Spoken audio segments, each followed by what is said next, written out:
বিমানে বর্গাকার এবং আয়তক্ষেত্রাকার জানালা দেখে থাকলেও এখন গোলাকার জানালা ব্যবহার করা হচ্ছে হরহামেশাই।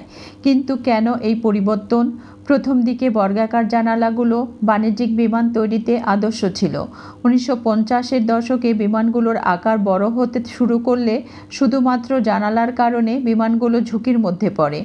ডি হ্যাভিল্যান্ড ধূমকেতু, যা 1953 এবং 1954 সালে আলাদা ইভেন্টে উড়তে গিয়ে বিচ্ছিন্ন হয়ে পড়ে। এর কারণ খুঁজতে গিয়ে প্রকৌশলীরা দেখলেন, পর্যায়ক্রমে দ্রুত এবং উঁচুতে উঠতে গিয়ে একাধিক ফ্লাইটে বায়ুর চাপে বর্গাকার জানালার তীক্ষ্ণ প্রান্তগুলোতে প্রাকৃতিকভাবেই ফাটলের সৃষ্টি হচ্ছে, যা ধাতুগত এবং নকশাগত ত্রুটি। ফলে উচ্চ বায়ুচাপের কারণে খুব সহজেই জানালাগুলো ভেঙে পড়ছিল। এরপর অনেক প্রকৌশলীরা নকশার পরিবর্তন ঘটিয়ে বর্গাকার থেকে গোলাকার জানালায় রূপান্তর ঘটান। গোলাকার জানালাগুলো কিভাবে জেট বিমানগুলোতে কাজ করে আসুন জানতে চেষ্টা করি। গোলাকার জানালাগুলো সমানভাবে চাপ বিতরণ করতে সক্ষম, কারণ তাদের চাপকে ঘনীভূত করার জন্য কোনো কোণ নেই।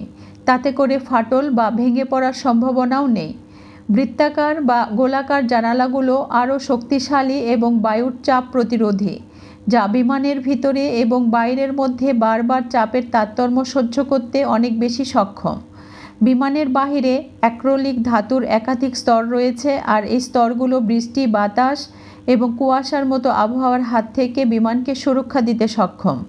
আবার এর নিচে ছোট ছোট গর্ত, ব্লিড হোলের আরও একটা স্তর আছে। এই স্তর আবার বাতাসকে বিভিন্ন জানালা স্তরের মধ্য দিয়ে যাওয়ার অনুমতি দিয়ে অপেক্ষাকৃত ধ্রুবক স্তরের জাহাজে বাতাসের চাপ ধরে রাখতে সহায়তা করে। এরপর কোন কোন বিষয়ের উপর ভিডিও দেখতে চান কমেন্টে অবশ্যই জানান। আর এই ধরনের ভিডিও আরও দেখতে চাইলে সাবস্ক্রাইব ও বেল বাটনে ক্লিক করে চ্যানেলটার সাথেই থাকুন। ধন্যবাদ।